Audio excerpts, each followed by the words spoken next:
Hi, and welcome to Axelbank Reports History and Today. Conversations with America's top nonfiction authors and why their books matter right now. I'm Evan Axelbank, and today we're going to speak with Amy Argetsinger, the author of There She Was, The Secret History of Miss America. She is the Washington Post editor for the Style section. Thanks so much for being here, Ms. Argetsinger. Glad to be here. Before we start our interview, I want to invite listeners to our Patreon page to ask for your support in keeping the show going. Go to patreon.com/AxelbankHistory. We will donate part of your contributions to a charity for children's literacy. A group of women line up in front of a group of strangers who rank them on how they look in formal wear and what may as well be underwear. They show off a talent, which can be anything from chemistry to dancing, and answer a few questions about their career goals. Then the previous winner comes out and places the crown on the new winner of Miss America's head, and she is forever known as Miss America. Amy Argetsinger started working on this book in 2018, right when that general process of the pageant was changing. No more bathing suits, and allegedly, appearance was not important. Amy's book asks how the contest survived for so long, and we're going to get to that. But I first want to ask, what took them so long to at least do away with the bathing suit portion that, looking back, just feels so icky? You know, it really does seem anachronistic. I've got an 8-year-old daughter, almost 8 years old, and she has not seen very much of this world of pageants. But in the process of writing my book, I was watching a pageant from 2015 on YouTube, and she was watching with me, and she was really into it until the point where they said, "And now, coming up next, the swimsuit competition." And she said, "What?" Like, it was just Why would anybody want to see somebody in a bathing suit? Well, listen, honestly, the whole ladies in a swimsuit thing was very popular. It's really what made Miss America stand out at the very beginning. And it's very much woven into the history and the identity of Miss America. It was founded in 1921 in Atlantic City. A lot of people know that basic history. And it was basically a sideshow to this fall festival that was meant to extend the summer season past Labor Day, keep people spending money in Atlantic City. And there had been beauty pageants before, but this was unique because swimsuits. It was a time when swimwear was evolving, before the early 20s. The sweaters at the beach and the long pants. Right. Go into the water in basically a big baggy dress or, pants and a shirt. And suddenly there was this new streamlined knit swimwear that was very athletic looking, also kind of slinky looking, to be honest. Everyone was adopting this new look. So there was a festival. I mean, it wasn't just the Miss America contestants. Everyone was in swimwear, like the policemen and the firefighters and the mayor. They were all in their bathing suits. So of course, these young ladies were in their swimsuits too. But that was pretty potent, and so from the very start, this was how Miss America kind of made a name for itself, was women in swimsuits. And you immediately saw the opportunity to write about this as it was undergoing this big change? Yeah. In 2018, the seismic shift with Miss America was that there was a coup, there was a leadership overhaul, and the new leadership, which was led by Gretchen Carlson, the former Fox News anchor, they decided it was time to get rid of the swimsuit competition. And I'll be honest, this had been something that the Miss America organization had been debating for 50 years and had been conflicted about for maybe 70 years. But they had always stuck with it. And, you have to remember where we were in 2018. It was the year after all the Me Too discussion. But kind of a deeper subtext for Miss America was that Miss America was falling off the cultural radar. And to the extent that people were even aware of Miss America, they couldn't tell it apart from Miss USA or Miss Universe or Toddlers and Tiaras or any of this stuff. And so I think, in addition to feeling like, oh, swimsuits are anachronistic, I think there was also a feeling like we need to rebrand. And to be honest, for a minute, it looked like this might work. the Miss America pageant and this decision was on the front page of the New York Times. I don't know when the last time it had been on the front page of the New York Times. People were talking about it.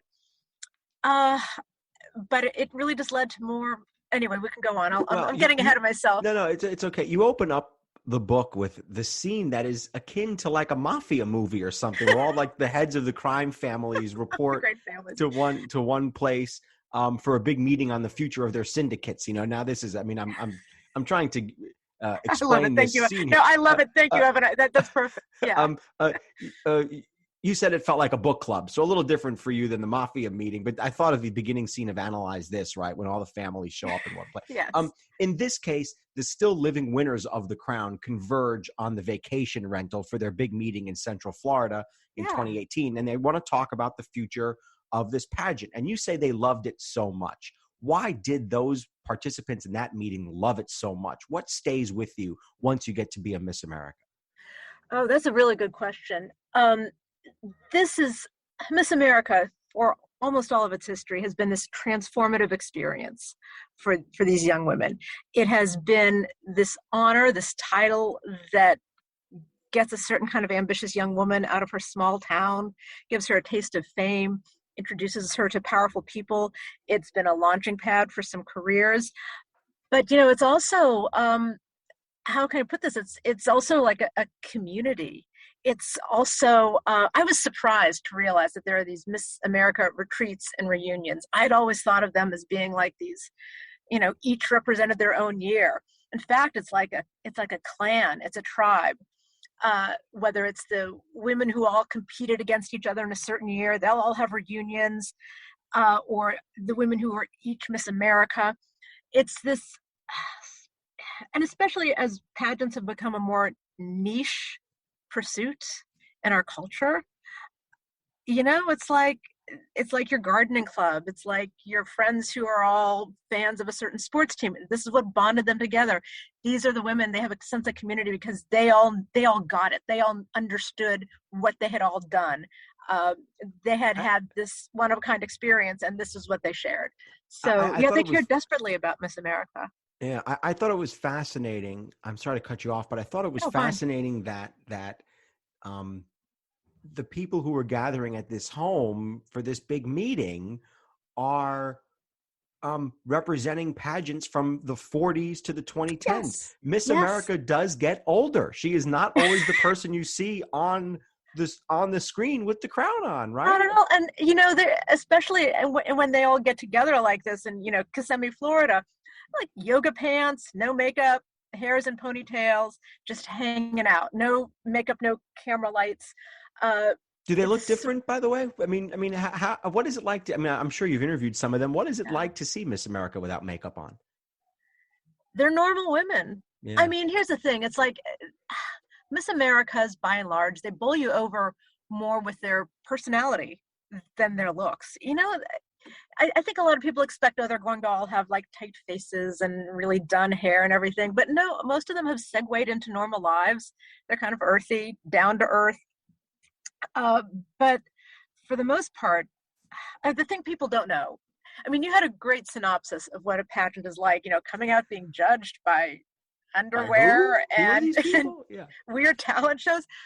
But the truth about Miss America, they make you think that this is what people are being judged on.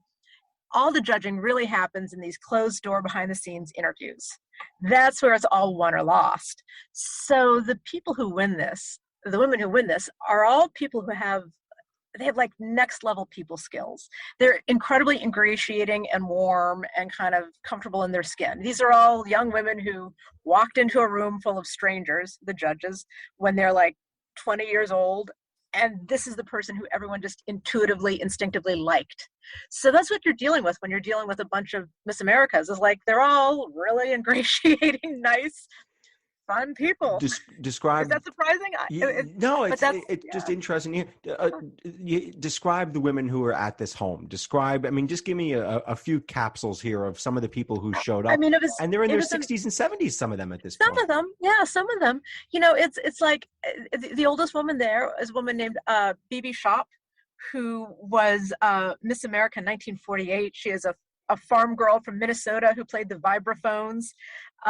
And she was there, but you also had like Miss Americas from the 60s and 70s. Kylene Barker, who in 1979, her talent was a gymnastics routine where she was like, she was flipping around to the theme from Rocky, which was like, you gotta love that. They had Kira Kazantsev, who was Miss America 2015, who had been like a golf prodigy, and now she's like a host on the Golf Channel. But also, there's a woman, Kate Schindel. She was Miss America 1998. She's now the president of Actors Equity, which is the big deal, performers union in New York. Women who've gone into politics. It's a big range of people. Stay-at-home moms, activists, lawyers.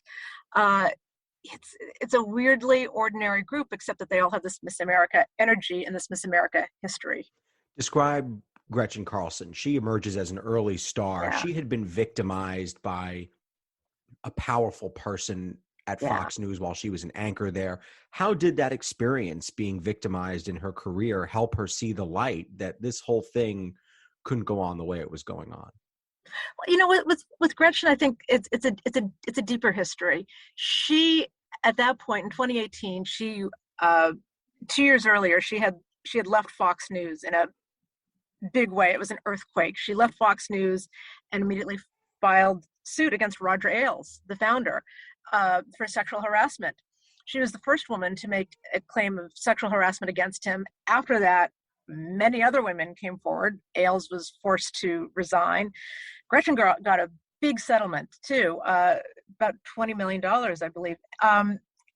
So she was at a point in her career where she was kind of ready to do something. She was financially secure, but also had some more time. She had been considered a somewhat unlikely Miss America. She was Miss America 1989. I thought, yeah. Yeah, and she had been a high school valedictorian. She was a student at Stanford. She had been a violin prodigy. She had won like national teenage violinist competitions. A very intense, competitive, brainy Miss America. And that was kind of her brand. Oh, she was the smart Miss America, which, kind of put her up to a lot of scrutiny, kind of put a target on her back, I'd say. Her memoir gives you the sense that being Miss America was not an entirely happy experience for her. And she was also uncomfortable with the whole swimsuit competition. She was coming out of the pageant culture of the 1980s where, it wasn't even necessarily about fitness. These women were starving themselves to get into swimsuit shape. It was, they were going on like these 800 calorie a day diets. It was kind of grotesque. A couple years down the road, people kind of got more into like the whole pumping iron thing, but back then they were just starving themselves.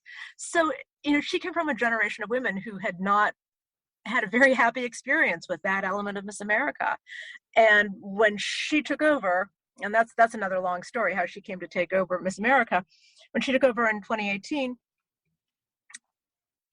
I think this is both out of her own personal feelings and also a sense that the pageant needed a brand reboot to get back on the cultural radar. Did all the women at this meeting share her concerns? Was there discord? Was it broken down? I'm wondering if it was broken down on generational lines. Did some of the women who were a bit older say, oh, come on, the swimsuit thing is fine? Were the younger ones saying, no, we got to do away with it? What was the politics here? What all these folks thought? I'll tell you, it was a complicated dynamic. I think in that moment, in early 2018, when she came to them with the proposal, like, we got to get rid of this, there was in that moment a sense that, yes, this is real. This is what we got to do. Of course, at the time, there was also, and this became much debated, much fought over down the road, there was a sense that she had conveyed to them that Miss America no longer had a future on television if they kept the swimsuit competition. There was an argument going around that sponsors, business partners would turn on Miss America, that this was no longer a tenable thing. It came out later that it was a lot more complicated, that there was really no one saying, get rid of the swimsuit. But at the moment, they felt, this is our choice, we have to go with this. but no, it was very interesting. You saw breaking down generationally, and this is not just among the former Miss Americas, but the whole world. There's a huge grassroots network of boosters and supporters, the young women competing and everything. I found that there was sort of an interesting generational breakdown that I would not expect. I found in general that the women who were ready to get rid of the swimsuit were older. They were the women who had come up through the 70s and the 80s. And I think it was because they were there when it had become, when there was such a diet intensive culture. Whereas the women who were doing it in the 90s and into this century, younger women, and including a lot of the young women who are still competing today, they were kind of fine with swimsuits. And a lot of that I felt had to do with, like, I mean, it's two things. One, it's the rise of fitness culture. It's like when you're actually kind of, there's more of a sense of accomplishment with getting that bikini body if you're like a gym person, that as opposed to just like starving yourself. But also, I mean, here's the thing is that, as I said before, Miss America had become more of a niche pursuit. When Gretchen was competing, when previous generations were competing, it's like every high school had a girl who was into pageants. There was like 80,000 women in the country who would compete to be Miss America every year. Now, we're down to like a couple thousand women. So if you're someone who was like still into the whole pageant thing in 2018, you're basically someone who'd made your peace with swimsuit competitions. So, and in fact, like, they were pretty happy with it. I talked to a lot of younger women who were heartbroken when they got rid of the swimsuit competition, because you know what? They were really good at the swimsuit competition. And here's the thing. Yeah, if they had been turned off by a swimsuit competition, they would have gone and done something else. I mean, there's lots of options for young people these days. And also, there may be an element too, if the younger women are okay with it, that they're used to posting pictures on social media, and there's so much time on Instagram, and I'm at the beach today, and there's pictures everywhere, and so I guess they're just used to it. You say that the fame that these women get, despite this amazing title, right, is often fleeting. It's very fleeting. I maybe knew of a few names that I was like, okay, that person was Miss America as I was reading your book. Is it the title?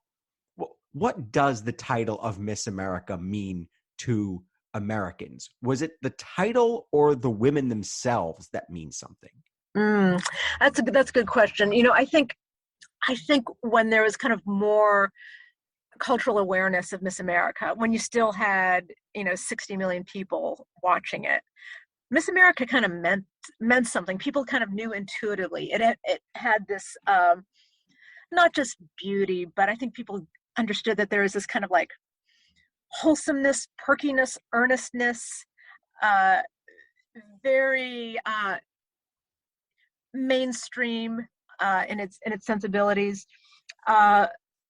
But this was by design. The Miss America pageant has always kind of set itself apart from, say, Miss USA or Miss Universe. And I want to, well, go ahead, but I want to ask you one question about why you did Miss America as opposed to the other ones. But go ahead, yeah. Yeah, and it was the pageant that had always kind of scrambled and reached for respectability.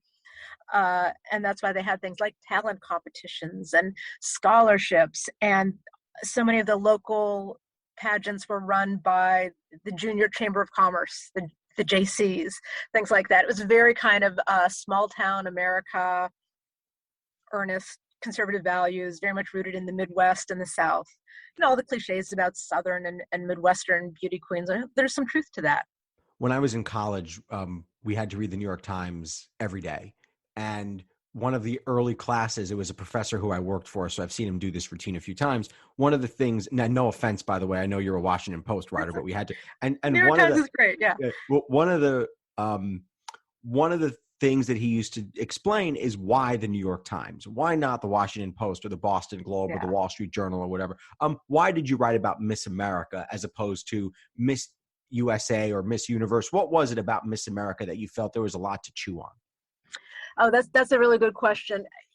Part of it was because in 2018, when I started this project, there was there was this drama going on. There had been a leadership upheaval, really, really a coup.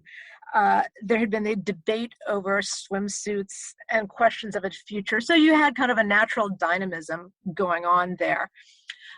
But, you know, and listen, I had followed it for years. I had a friend who competed in the 90s when I was living in Iowa. And, you know, she and I went to the national pageant, and you get hooked. It's like Friday Night Lights. It's a sporting event. You think it's just going to be like this parade of kitsch, and it is, and that's great. But you find yourself trying to figure out the rules, trying to figure out who the winner's going to be, rooting for someone. It's Little League, it's the Kentucky Derby, it's March Madness. It's irresistible on that level.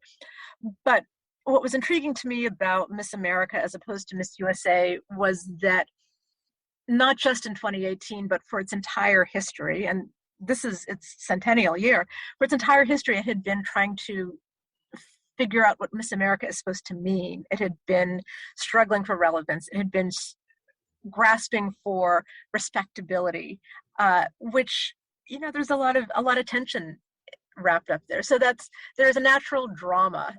But of course, I will also say it's like Miss America came first. It's the one that created it all. You know, anything that's come since then. I mean, Miss USA and Miss Universe, it's an offshoot. It's a competitor, but it came about later. And honestly, so much of the competition world we see on reality TV, it all goes back to Miss America. Well, that's interesting. It's like the first reality TV show. Yeah. One of the things you make a point of saying in your book, and your book is actually written this way, is that it's not in linear fashion. But I do want to start in the beginning. Before we even get to Miss America, do we know the first time there was a formal contest over how women looked? Never mind in American history. How about world history? Oh, I mean, you know, scholars like to go back and think about, you know, Queen Esther, biblical times, was, you know, selected, I don't know, she did a dance or something and was selected to be queen. They go back to like Greek mythology and Paris having to choose between Hera and Aphrodite and Athena, who is the most beautiful. I mean, it's always kind of been this idea out there of who's the most beautiful. But it's sort of rooted in a way in like harvest queens, festival queens. We've had something like that for centuries. You know, going back to Europe, where you have this like a parade of young women who are just sort of supposed to represent something about the vibrancy and the vitality and fertility of a community. It's this idea that we've had out there for a while.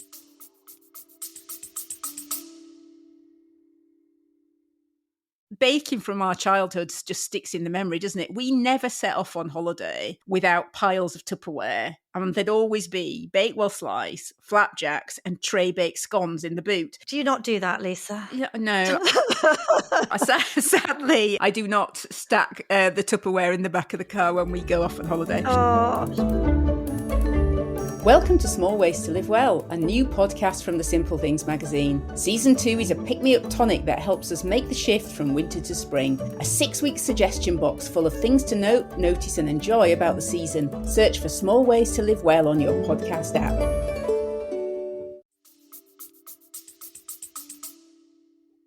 What did Miss America represent about the time period in which it starts, the beginning of the Roaring 20s? How important, how much of a mirror was Miss America to the Roaring 20s and vice versa? All of the complexities about what we thought about women were all there from that first year. I mean, this was just supposed to be a little sideshow to bring the tourists in. But, you know, they had asked newspapers within driving distance to pick the fairest girl in each city and send her to Atlantic City for this beauty contest. What was interesting is that, you know, this was World War I had just ended a couple of years earlier. The flu pandemic was not too distant. Women had just gotten the vote a year earlier in 1920. Hollywood was having more of an influence on mainstream culture. It's like you could be in some small town and go into a movie theater and all of a sudden see all this racy stuff on the big screen. So it was a time of a lot of anxiety, especially if you're in a conservative community. There's a whole lot of anxiety about what are the kids up to these days. Suddenly there are cars and they could go off somewhere and make out. Flapper culture was on the rise. It was prohibition was going on. And everyone's various ways of getting around prohibition. What was interesting is that swimwear, as I said, was suddenly a lot slinkier and cooler, and so everyone was dressed that way. When the judges were making their picks that first year, in 1921, it seemed very telling that they picked the youngest girl in the competition, Margaret Gorman from Washington, D.C. She was only 16 years old, and everyone seemed to fall in love with her because she represented sort of a throwback ideal. She did not bob her hair like the flappers. Like all the newspaper reports made a point of like, oh, she's got long curls, unbobbed hair. And she wore the most demure swimsuit. It was like layered chiffon instead of one of the slinky knit stylish ones. She was very much like in the Mary Pickford mold, Mary Pickford being like the silent movie star who always played old-fashioned girls. There is a sense of like they wanted like this virtuous Victorian old-fashioned girl wearing a swimsuit, but nonetheless. So that's the dichotomy you had from the very start. It's like, we're going to have a swimsuit competition, but we're going to pick the most virginal girl of all. I noticed when I was preparing for the episode, I went back and just looked at the list of winners, and it was the pageant survived and was carried on through things like World War II, the Vietnam War, other really, really difficult things, but not during the Great Depression. Yeah. What was the reasoning behind why they just couldn't bring themselves to do this contest in the middle of that kind of misery? Well, it's funny. I think for a while in Miss America mythology, there is this notion that, oh, well, the Great Depression shut it down for a couple of years. That was not actually the case. The pageant took off. It was national news that first year. And like within a couple of years, they had like 100 women competing, like from all kinds of like tiny cities and everything. But even though this was making a lot of money for Atlantic City, the business community that ran Atlantic City was fundamentally uncomfortable with this whole display. There is this perception that it's like, these are these like loose, attention-seeking women, which just seems so unseemly. I mean, attention-seeking, there's nothing wrong with attention-seeking, publicity-seeking, but a lot of the contestants were showgirls and models, which with all of the kind of implications that seemed to carry, and some of them were kind of outrageous. It's like you had women showing up and turned out that they would be married, or they had kids already. They weren't from the state they said they were from. And the business community shut this down. After a couple of years, they just thought, we do not want this class of women. We do not want this kind of shameless attention-getting around here. And so they shut it down. And it took a couple of years. And that's really why you had, when it started back up in the 30s and even through the 40s and 50s, there's this kind of constant quest for respectability, this constant attempt to prove that they weren't just another skin show. That's why you had talent competitions. And even though like these women would come and they weren't very talented, they would still get up there and they'd do a little tap dance to, Tea for Two or whatever. And that's why they started handing out scholarships. It was very explicit, like, we're going to get the right kind of class of women for this. Along with 2018, one of the key dividing lines in Miss America and the history of it is the Vietnam War. Explain how 1968 becomes the before and after. Oh, yeah. 1968, the women's movement was really just beginning to be born. And a group called New York Radical Women decided to protest at the pageant. These were women who had been instrumental in civil rights protests, in Vietnam protests, but they had found themselves marginalized by the men who sort of took the frontman roles in these protests. And so they felt strongly that they needed a women's movement. And they were incredibly savvy. At the time, I mean, we had a monoculture, and Miss America was one of the biggest TV shows of the year. It was, Super Bowl, Oscars, and Miss America. And sometimes Miss America was the most watched show of the year. So they took their protest to Atlantic City, and they had a sheep in a beauty queen sash, and they had signs saying "Up Against the Wall, Burt Parks," referring to the longtime MC of the show. And they had a trash can that they threw women's magazines like Cosmopolitan and Girdles and hair curlers into this garbage can. They also threw some bras into the trash can. This is where the whole bra burning mythology came up, even though they did not set the bras on fire, because you are not allowed to have fires on the boardwalk, which is made of wood. Good policy. But this protest was sensational. It stole all the headlines from the actual pageant that year. It really put the women's movement on the map. They went on to bigger things, but the pageant was really rattled, and they spent years wringing their hands over, what are we doing? Are we, should we join the women's movement? Should we fight the women's movement? They could never quite institutionally, they could never settle on what their stance towards the women's movement should be. Miss America for a long, long time. It's a lot of white people, a lot of white women in it. What role did Miss America play in America's evolution into a more open society? Who was the Jackie Robinson of Miss America, and how did Miss America reflect what was going on in the country in terms of the racial strife that we've seen for all these decades? I mean, like you say, Miss America was a very, very white organization, and this was by design. The director of the pageant in the 1930s instituted a rule, Rule 7, they called it, which basically stated that all contestants must be, quote, of good health and of the white race. And kind of to take it further, this is very specifically aimed at keeping out Black contestants.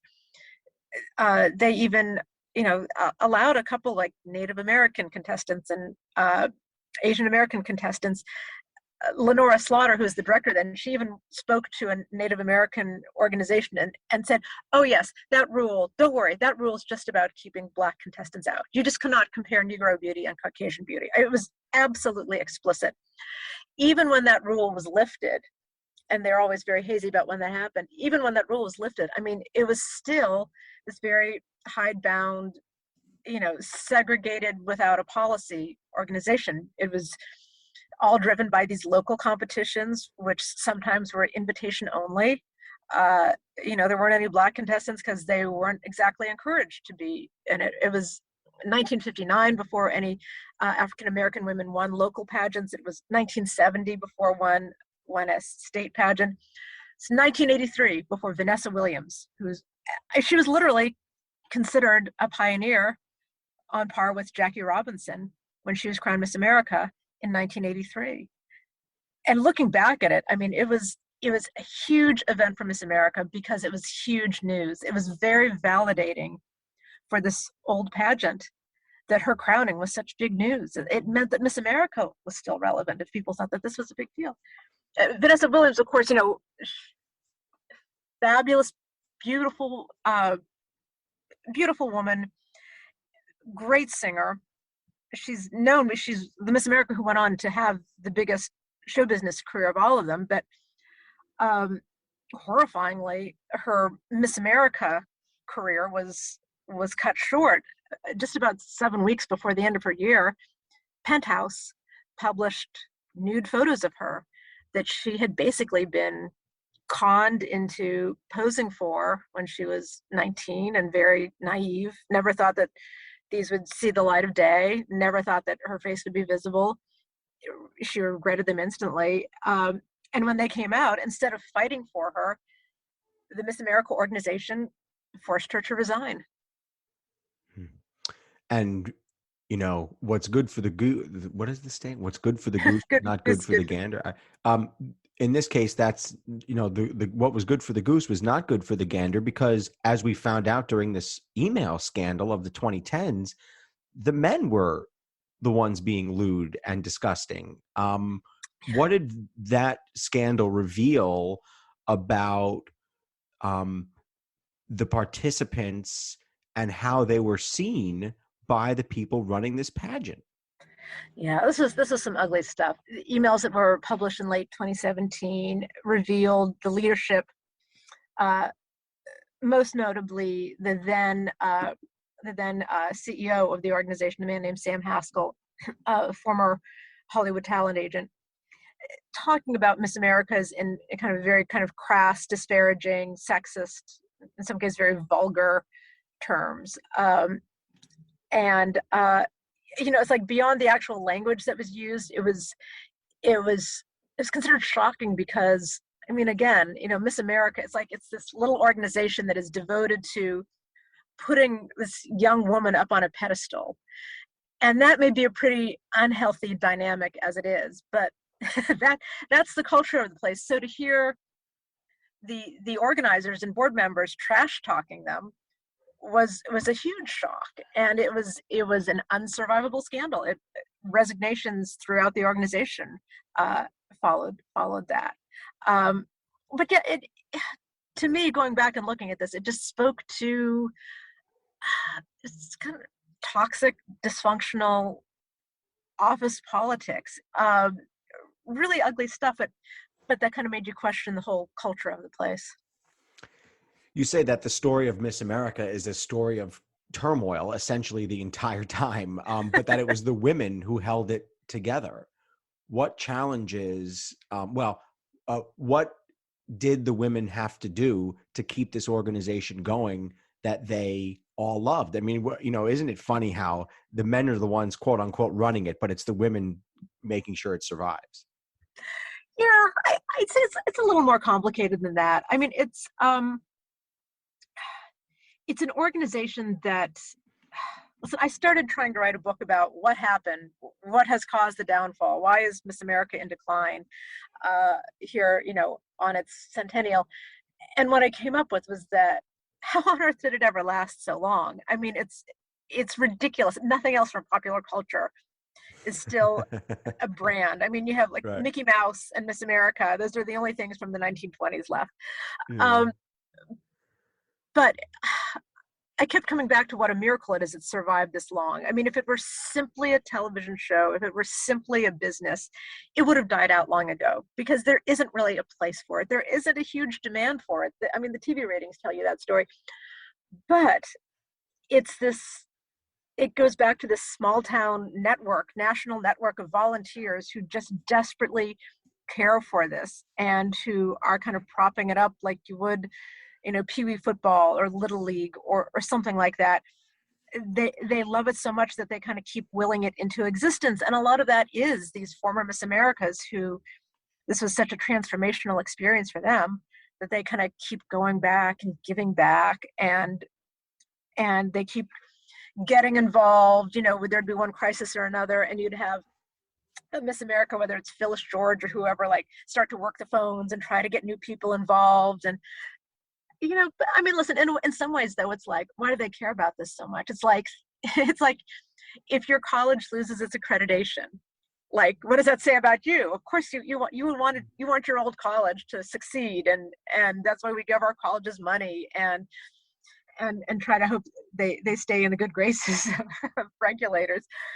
And in some strange way, it's like they wanted this title to keep mattering because it had meant so much to them. How do you see the future of Miss America as holding up a mirror to our society socially? And the way I guess I would ask that question is, could there ever be a Miss America who is trans?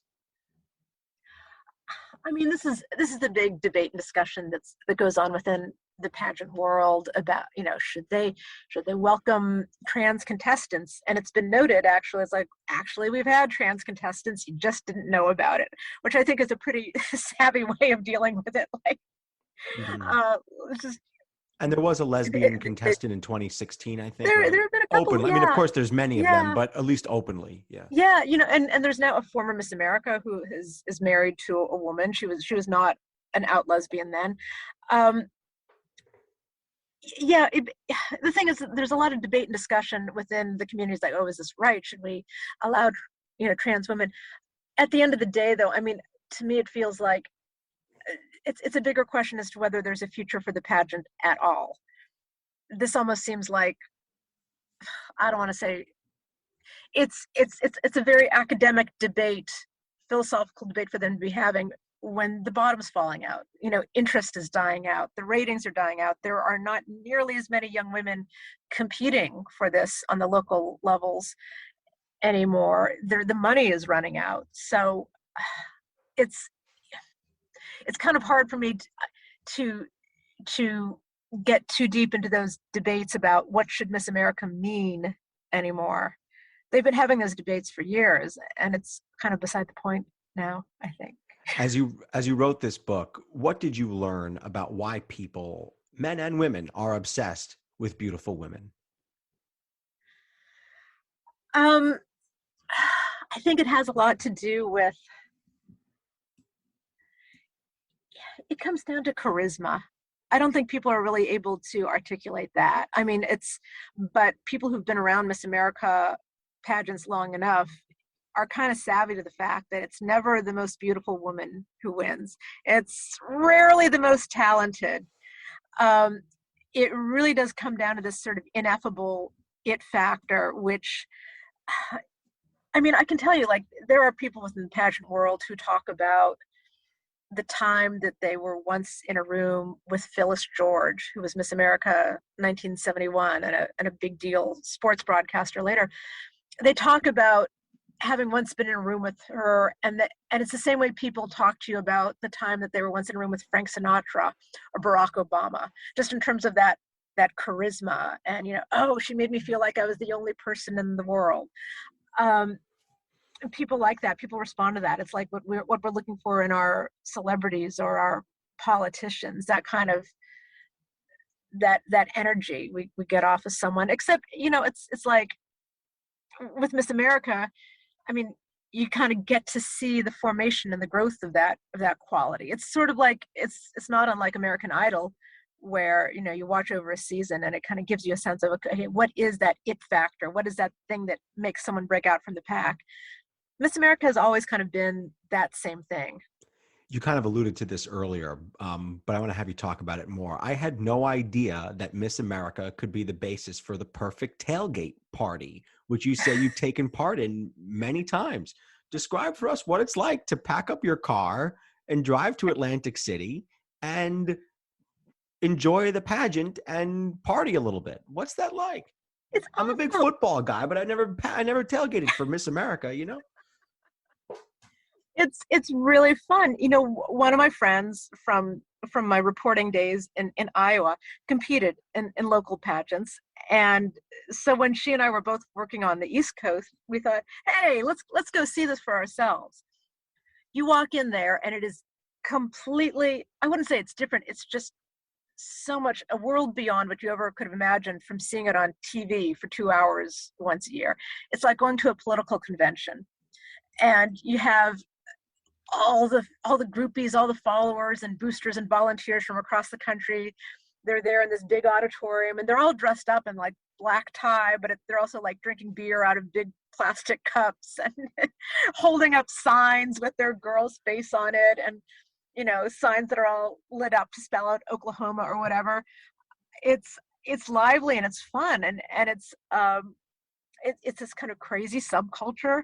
And they also have like all the girls from all these like little junior princess type pageants. So like, you know, Miss Scholastic Indiana teen, things like that. And it's like they're the ambassadors from another realm, wearing their little tiaras and sashes. So it's a hoot. And, you know, even while we think, oh, we're there kind of for the kitsch value, you get sucked in by the competition and the gamesmanship and trying to pick the winner and trying to figure out who it's going to be and what it takes. And it's irresistible. And, you know, after that first trip, I went back to Washington, and I would mention to friends that I had been there, and the reaction I got was, oh, can I go with you next time? And so it became a regular road trip. Every couple of years, a group of us would go up to Atlantic City, or we'd go to Vegas when it was held out there. And you make a weekend of it. You do some gambling. You go see the show. You try to bet amongst each other who's going to win. It's a hoot. You say in your introduction that you want to say up front, I love Miss America and I'm not going to apologize for it. Yeah. Why do you assume? I was struck by that. You have to you had to put it out there that I know some people are going to say, how could you love something like that? Why did you make sure to say that in the book? Miss America has been written about a lot over the years, and it's usually written about, it's written about two ways. One, with kind of like an unquestioning kind of fan groupie mentality where it's like, oh, here's all your Miss America trivia, and or it's written about in a very academic style where there's a tendency to kind of look down on the people in this community or make fun of them, or just kind of treat it as this very abstract foreign thing. But I mean, it's an earnest, likable group of people who make up this culture. It's a subculture like any other. You know, I had this argument with one of my uncles who's a race car driver when I started this book, and he's like, I do not get it. I do not get what these people are doing. And I explained to him, it's like, oh, well, they're kind of competing against each other, but it's like you're in a half marathon. You get to be friends with the people. You see them on the circuit and everything. And a light bulb went off over his head. It's like, oh, okay, it's a sport. I'm like, yeah, it's exactly it's exactly like the auto racing world. It's just pageants. If your daughter came to you and said, Ma, I want to start doing pageants, what would you say? Of course, I will already say what I said before, which is that I don't think pageants are going to be alive by the time she gets to that age. Hopefully. I'm just kidding. Yeah. Look, I don't think my preference is not for any child of mine to get involved in the pursuit of fame, because I don't think that's healthy or happy. Having said that, there are a lot of people who are into this, and it's like purely a hobby. They don't even want to be Miss America. They just want to keep going to the local pageants and seeing their friends and competing against this ever-shrinking community. Here's the thing. I guess what shocked me is that they're all kind of nice people. They're friends with each other. They're all pretty down to earth. It wouldn't be a choice for myself, but there are much worse hobbies that any child could get involved in. Listen, would it be my choice? No. And I don't want to do all the driving, and I don't want to spend all the money on dresses. So, if you want to cut to the chase, no, but I don't know. There are a lot of hobbies that kids get involved in that are a hassle for us parents. And why do you think it's shrinking so much, the demand to be in it? Is it just people just find it a little bit too off-putting to dress girls up and it's just, there's so many other things to do. There's something that's very sweet about Miss America, even before the 70s, when you started to have like more outspoken winners. It was still this thing about these girls kind of putting themselves out there. It's a really brave thing to do, whether it's a swimsuit or whatever talent, like to get up on stage and be like, look at me, vote for me. That's kind of a brave, badass thing to do. But there's so many other venues to do that. And it's not just American Idol or other reality TV. Women can do what they want. They've got organized sports now, which they didn't have in the 1960s. If you just don't want to put yourself out there, there's social media. There are young women who never set foot anywhere near a pageant who have millions more followers on Instagram than the reigning Miss America. There are just other ways to get whatever people used to get out of this. Lastly, if you could design a pageant based around anything other than physical appearance, what would be the best way to serve our society? Well, then it wouldn't be a pageant. Then it would just be it's just a contest. It would be a scholarship contest. It would be an essay contest. Yeah. It would be a science fair. It would be anything else that we already have.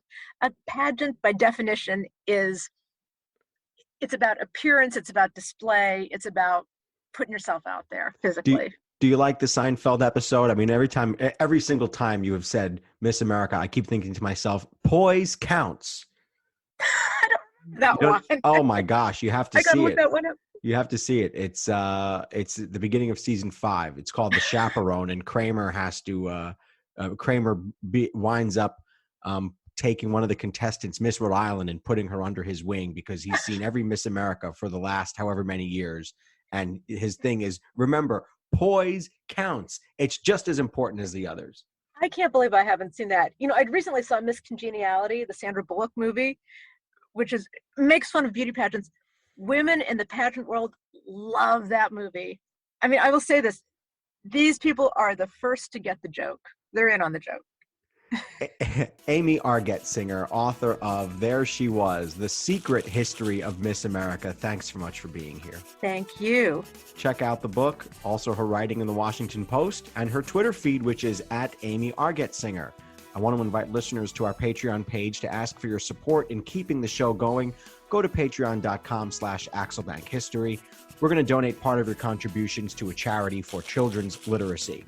And thank you for listening to Axel Bank Reports, History and Today, conversations with America's top nonfiction authors and why their books matter right now. Check us out on Facebook, Twitter, and Instagram at Axel Bank History. We update those with clips from the show, guest announcements, and book recommendations. See you next time. Thanks.